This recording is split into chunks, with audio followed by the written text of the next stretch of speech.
Gênesis, capítulo 44, versículo 1 ao 45, versículo 28. Então José deu a seguinte ordem ao administrador do palácio: coloque nos sacos que eles trouxeram todo o cereal que puderem carregar, e coloque o dinheiro de cada um de volta no saco. Depois, coloque meu copo de prata na boca do saco de mantimento do mais novo, junto com o dinheiro dele. O administrador fez tudo conforme José ordenou. Assim que amanheceu, os irmãos se levantaram e partiram com os jumentos carregados. Quando haviam percorrido apenas uma distância curta e mal haviam saído da cidade, José disse ao administrador do palácio: vá atrás deles e detenha-os. Quando os alcançar, diga-lhes: por que retribuíram o bem com o mal? Por que roubaram o copo de prata do meu senhor que ele usa para prever o futuro? Vocês agiram muito mal. Quando o administrador do palácio alcançou os homens, repetiu para eles as palavras de José. Do que o senhor está falando? Disseram os irmãos. Somos seus servos e jamais faríamos uma coisa dessas. Por acaso não devolvemos o dinheiro que encontramos nos sacos? Nós os trouxemos de volta da terra de Canaã. Por que roubaríamos ouro ou prata da casa do seu senhor?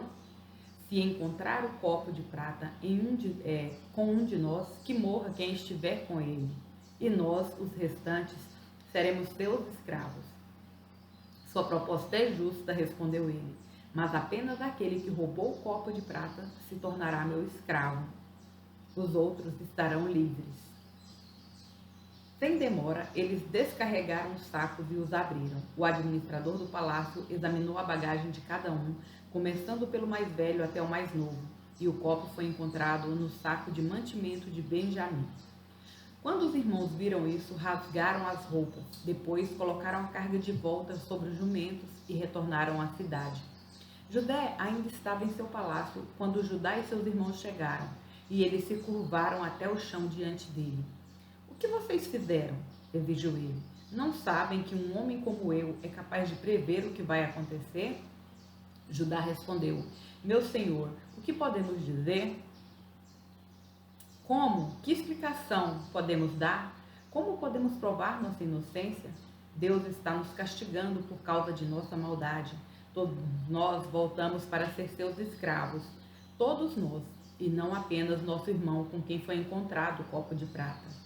José, no entanto, disse: eu jamais faria uma coisa dessas.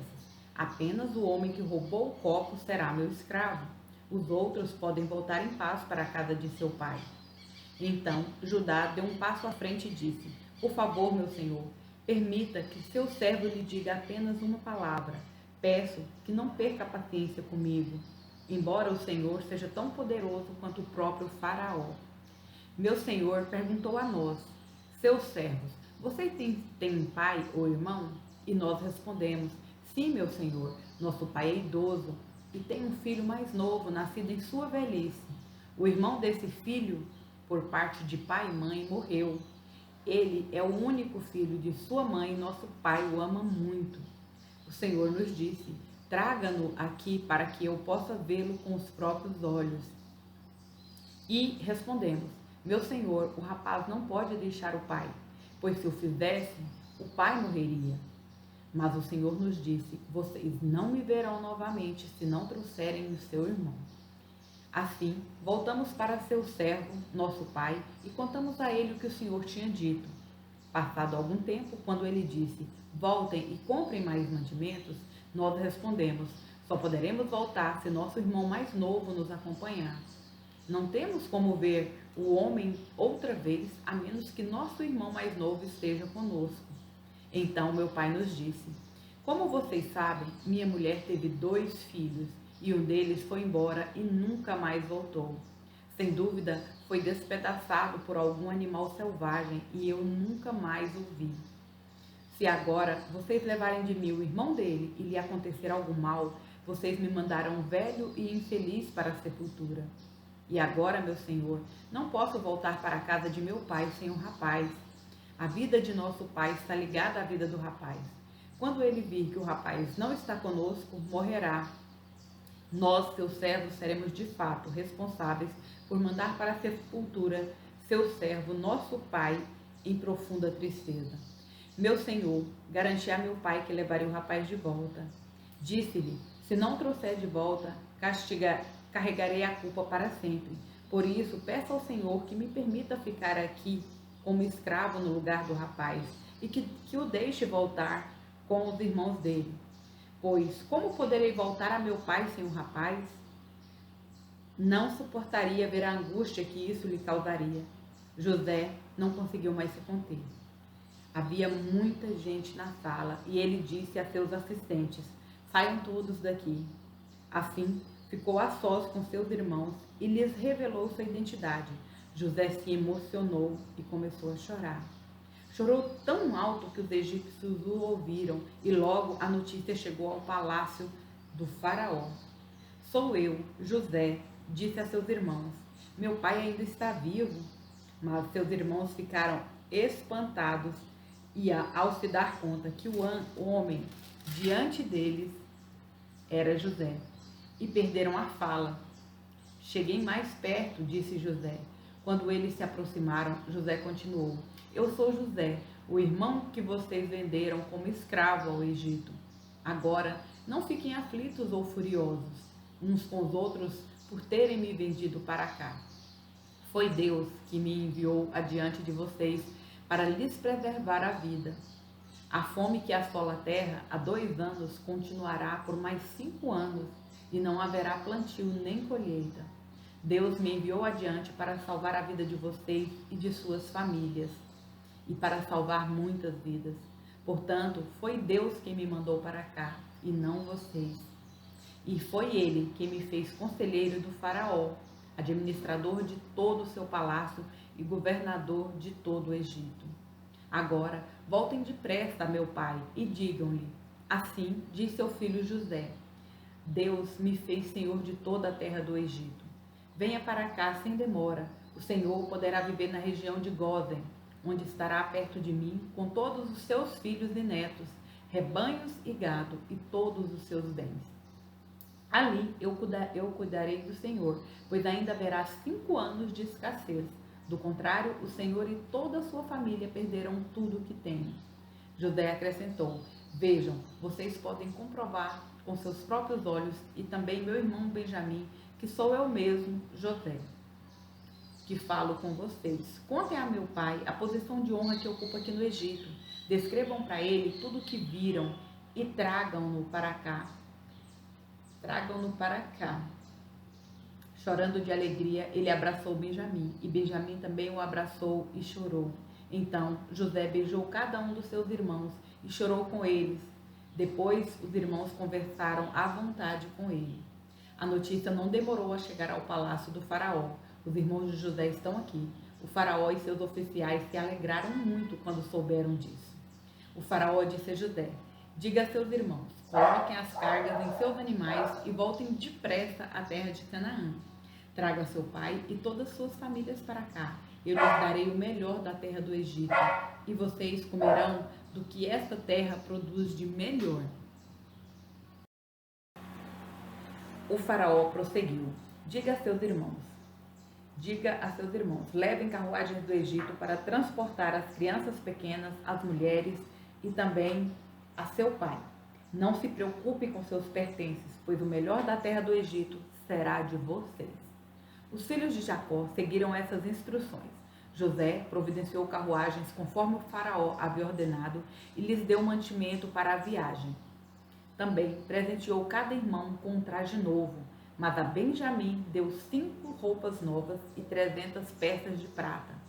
E a seu pai enviou 10 jumentos carregados com os melhores produtos do Egito e 10 jumentas carregadas com cereais, pães e outros mantimentos para a viagem.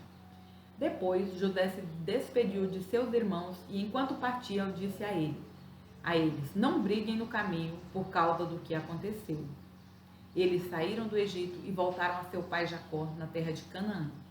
José ainda está vivo, disseram a seu pai. É governador de toda a terra do Egito. Jacó ficou atônito com a notícia. Não podia acreditar. Quando, porém, repetiram para Jacó tudo o que José lhes tinha dito, e quando ele viu as carruagens que José havia mandado para levá-lo, encheu-se de ânimo. Então Jacó exclamou: deve ser verdade. Meu filho José está vivo. Preciso ir e vê-lo antes que eu morra. Mateus, capítulo 14, versículos 13 ao 36. Logo que Jesus ouviu a notícia, partiu de barco para um lugar isolado, a fim de ficar só. As multidões, porém, descobriram para onde ele ia e o seguiram a pé, vindas de muitas cidades. Quando Jesus saiu do barco, viu a grande multidão, teve compaixão dela e curou os enfermos. Ao entardecer, os discípulos foram até ele e disseram: este lugar é isolado e já está ficando tarde. Mande as multidões embora para que possam ir aos povoados comprar comida. Não há necessidade, disse Jesus. Providenciem vocês mesmos alimento para eles. Eles responderam: temos apenas 5 pães e 2 peixes. Tragam para cá, disse ele. Em seguida, mandou o povo sentar-se na grama. Tomou os 5 pães e os 2 peixes, olhou para o céu e os abençoou. Então, partiu os pães em pedaços e os entregou a seus discípulos, que distribuíram às multidões. Todos comeram à vontade, e os discípulos colheram 12 cestos com as sobras. Os que comeram foram cerca de 5.000 homens, sem contar mulheres e crianças. Logo em seguida, Jesus insistiu com seus discípulos que voltassem ao barco e atravessassem até o outro lado do mar, enquanto ele despedia as multidões. Depois de mandá-los para casa, Jesus subiu sozinho ao monte a fim de orar. Quando anoiteceu, ele ainda estava ali sozinho. Enquanto isso, os discípulos, distantes da terra firme, lutavam contra as ondas, pois um vento forte havia se levantado. Por volta das 3 da madrugada, Jesus foi até eles caminhando sobre as águas. Quando os discípulos o viram caminhando sobre as águas, ficaram aterrorizados. É um fantasma! Gritaram, cheios de medo. Imediatamente, porém, Jesus lhes disse: não tenham medo. Coragem, sou eu. Então Pedro gritou: se é realmente o Senhor, ordene que eu vá caminhando sobre as águas até onde está. Venha, respondeu Jesus. Então Pedro desceu do barco e caminhou sobre as águas em direção a Jesus. Mas quando reparou no vento forte e nas ondas, ficou aterrorizado, começou a afundar e gritou: Senhor, salva-me! No mesmo instante, Jesus estendeu a mão e o segurou. Como é pequena a sua fé, disse ele. Por que você duvidou? Quando entraram no barco, o vento parou. Então os outros discípulos o adoraram e exclamaram: de fato, o Senhor é o Filho de Deus. Depois de atravessarem o mar, chegaram a Genezaré. Quando o povo reconheceu Jesus, a notícia de sua chegada se espalhou rapidamente por toda a região e trouxeram os enfermos para que fossem curados. Suplicavam que ele deixasse os enfermos apenas tocar na borda de seu manto, e todos os que tocavam eram curados. Salmos, capítulo 18, versículo 37 ao 50. Persegui meus inimigos e os alcancei. Não retornei, enquanto não foram derrotados. Eu os feri até que não pudessem se levantar. Tombaram diante de meus pés. Tu me armaste fortemente para a batalha. Ajoelhaste meus inimigos diante de mim. Puseste o pescoço deles sob meus pés. Destruí todos os que me odiavam. Pediram ajuda, mas ninguém os socorreu. Clamaram ao Senhor, mas ele não respondeu. Eu os moí como fino pó da terra. Eu os lancei fora como a lama das ruas. Tu me livraste de meus acusadores e me puseste como governante das nações. Povos que não me conhecia agora me servem. Rendem-se assim os que ouvem sobre meus feitos. Nações estrangeiras se encolhem diante de mim. Todos eles perdem a coragem e tremendo saem de suas fortalezas. O Senhor vive, louvada seja minha rocha, exaltado seja o nome de minha salvação. Ele é Deus que se vinga dos que lhe fazem o mal, sujeita as nações ao meu poder e me livra dos meus adversários. Tu me mantens em segurança, fora do alcance de meus inimigos. De homens violentos me livras, Por isso, ó Senhor, te louvarei entre as nações. Sim, cantarei louvores ao teu nome. Concedes grandes vitórias ao teu rei e mostras amor por teu ungido, por Davi e todos os seus descendentes para sempre. Provérbios, capítulo 4, versículos 11 ao 13. Eu lhe ensinarei o caminho da sabedoria e os conduzirei por uma estrada reta. Quando andar por ele, não o deterá. Quando correr, não tropeçará. Apegue-se às minhas instruções e não as solte. Guarde-as bem, pois são a chave da vida.